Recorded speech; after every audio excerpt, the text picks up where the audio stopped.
ना नाखून ज़्यादा बढ़ाने चाहिए ना रिश्ते। दोनों के आधे टूटने पर तकलीफ खुद को ही होती है। और यहाँ कुछ ऐसा ही है मेरे शुभ भाग्य लक्ष्मी में लक्ष्मी का हाल। जब देखो ये घिरी रहती हैं किसी ना किसी नई परेशानी से। अब क्या करें, इनके आसपास कई ऐसे लोग हैं जो नहीं लेने देते इन्हें चैन की सांस। तो चलिए फिर लेकर चलते हैं आपको फटाफट भाग्य लक्ष्मी के सेट पर और दिखाते हैं आपको कहानी का अपडेट। जी टीवी के सीरियल भाग्य लक्ष्मी में लक्ष्मी वापस अपने ससुराल लौट आई है और उसे लेकर आया है ऋषि। भाई सभी बदमाशों से लड़ भिड़कर ऋषि अपनी लक्ष्मी को वापस ले तो आया है, लेकिन लक्ष्मी को घर में देखकर दादी के अलावा घर का एक भी सदस्य खुश नहीं है। सभी के चेहरे उतरे हुए हैं क्योंकि कोई नहीं चाहता कि लक्ष्मी यहाँ रुके। इसी बीच वहाँ पर दादी जी आ जाती है और ये ऐलान करती है कि जब तक नीलम का बर्थडे नहीं हो जाता तब तक लक्ष्मी इसी घर में रहेगी। बस फिर क्या, दादी के इस ऐलान से करिश्मा और मलिष्का दोनों ही दंग रह जाती हैं। हाँ भाई, नाराज़गी तो लक्ष्मी के प्रति तो नीलम की, करिश्मा की, सोनिया की, मलिष्का की, सबकी रहती है। लेकिन मैं बहुत खुश हूँ कि लक्ष्मी इतने बड़े संकट से बच के आ गई। ह्यूमन ट्रैफिकिंग हो रही थी उस असाइलम में, डॉक्टर मिलके कर रहे थे और लक्ष्मी को उसी में फंसा के उसे बेचने की कोशिश कर रहे थे और ऋषि ने उसे बचा लिया। इस बात से मैं तो बहुत ही खुश हूँ। मैंने तो भगवान का स्पेशली जाके शुक्रिया भी अदा किया।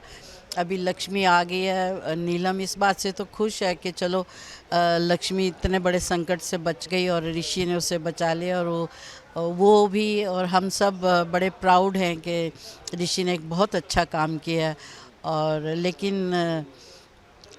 लेकिन नीलम लक्ष्मी को अभी भी कबूल नहीं कर रही है। वो कह रही है कि आ गई है, उसे लेके आ रहा है, लेकिन सिर्फ आज की रात वो यहाँ रहेगी। उसके बाद कल से ऋषि उसे जहाँ मर्ज़ी लेके जाए, लेकिन इस घर में नहीं रहेगी।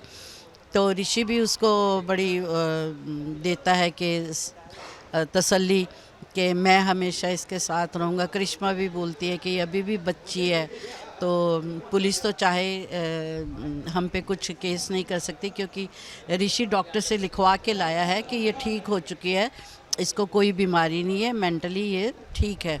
तो करिश्मा कहती है लेकिन ये पुलिस से हम बच जाएंगे, लेकिन ये इसका दिमाग जैसा है, बच्चों जैसा, तो ये कल को कुछ भी कर सकती है और हम फंस सकते हैं, घर में कुछ उल्टा पुल्टा कर सकती है। तो मैं भी बोलती हूँ, ऋषि भी कहता है कि इसकी जिम्मेदारी हम लेंगे। और फिर नीलम का जन्मदिन आ रहा है, तो मैं चाह रही हूँ कि नीलम का जन्मदिन हम पूरा परिवार मनाएं, क्योंकि लक्ष्मी को वो बहू तो मान ही चुकी है, स्वीकार कर लिया उसने। तो मैं कहती हूँ कि जब तूने उसे बहू स्वीकार कर लिया है तो वो भी तो इस परिवार का हिस्सा है ना, तो उसे भी यहीं रहने दे, बाद में सोचेंगे।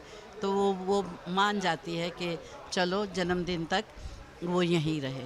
शब्द कम पड़ रहे हैं कि ऋषि की कैसे तारीफ़ करें कि उसने इतना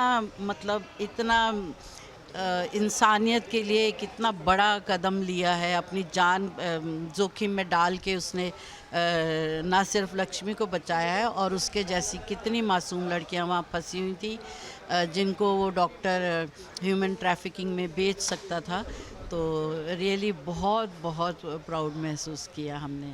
अभी देखो क्या होता है। जन्मदिन तक तो मान ही गई है वो। अभी मेरा बेटा मतलब नीलम का हस्बैंड वीरेंद्र अभी यहाँ नहीं है, तो वो कॉन्फ्रेंस के लिए गया हुआ है। तो वो देखो, वो आके वो भी कुछ पॉजिटिव स्टेप लेगा, जैसा कि मुझे लगता है लक्ष्मी को यहाँ रखने के लिए। देखते क्या होता है। बिल्कुल नील पेज की तरह हम बिखेरते हैं आपकी ज़िंदगी में एंटरटेनमेंट के 24/7 रंग।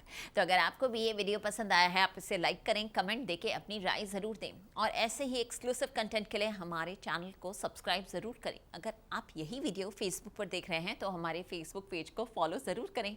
नाम तो आप सब जानते ही हैं ना, सास बहू और बेटियाँ।